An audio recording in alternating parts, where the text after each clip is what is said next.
Good morning, everyone. I hope you all will be fine. So, in our today's session, I have brought a new topic for you of surface chemistry, that is preparation of colloidal solution. So, we have got the nature and the type of colloid in yesterday's topic. So, let's start the preparation of colloidal solution today. So, that can be prepared by two different methods. One is to be dispersion method and second is to be condensation method. So, dispersion method that further divided into three main categories: mechanical, electrodispersion and peptization. Condensation method have been divided into four main categories. One is to be by chemical reaction, by exchanging of solvent, by excessive cooling, by cathodic reduction. All the methods we will discuss one by one.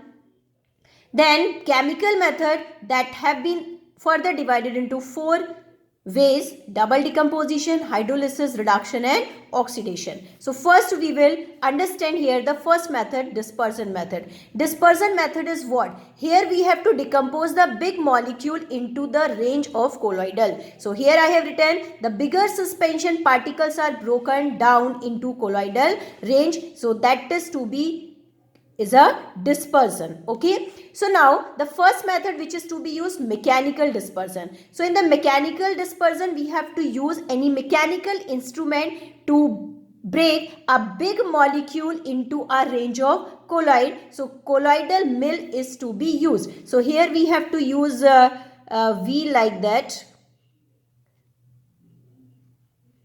They both move in opposite direction to each other.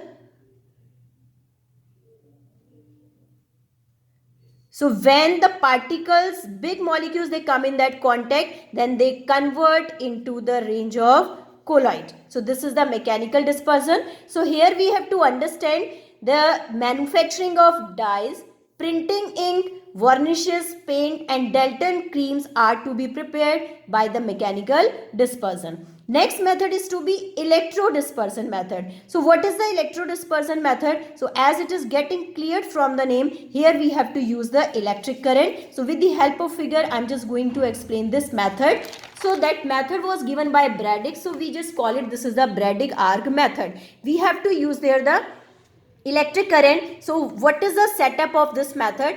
We have to take a big container and we have to put there two metallic rod. Those colloidal salts are to be prepared and these are to be dipped in solution of KOH and these are to be surrounded by the ice cubes. When electric current is to be passed, then these metallic rods first start to get vaporized.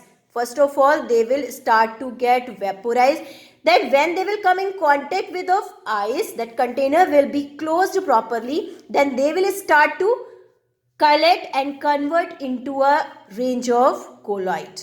Okay, so here we are using the electric current to prepare the colloidal salt. So that method is to be known as electrodispersion method. Okay, here KOH will act as stabilizer that will help you to stabilize the colloidal particles. Okay, now the next method which we have to understand, dispersion by the third substance, that we call it, this is peptization. Peptization is what? Suppose you are having already a precipitate. Okay, when you will put some suitable solvent, that we call it, these are electrolyte, then this precipitate will convert into a range of colloidal particle and colloidal solution starts to form. Okay, so that conversion of freshly prepared precipitated into colloidal solution by the addition of suitable electrolyte is called peptization. So the freshly prepared precipitate of ferric hydroxide is converted into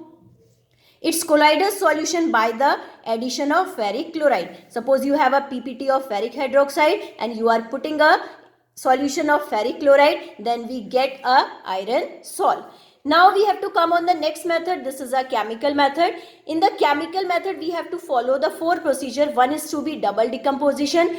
Through double decomposition, we prepare the sulfides of metal. Suppose AS2O3, we are passing H2S gas, then that will convert into AS2S3 plus arsenic salt. Arsenic sulfur salt is to be prepared by this method. So here the sulfur is replacing the position of oxygen, so that we can say this is a double decomposition. You know that. Okay. Now hydrolysis is what? That is getting cleared from the name of hydro. Hydro means water. So we have to use the solution which we have prepared in water. So to prepare ferric hydroxide salt, we use the water. So we have to dissolve ferric chloride in water, then we get a ferric hydroxide salt.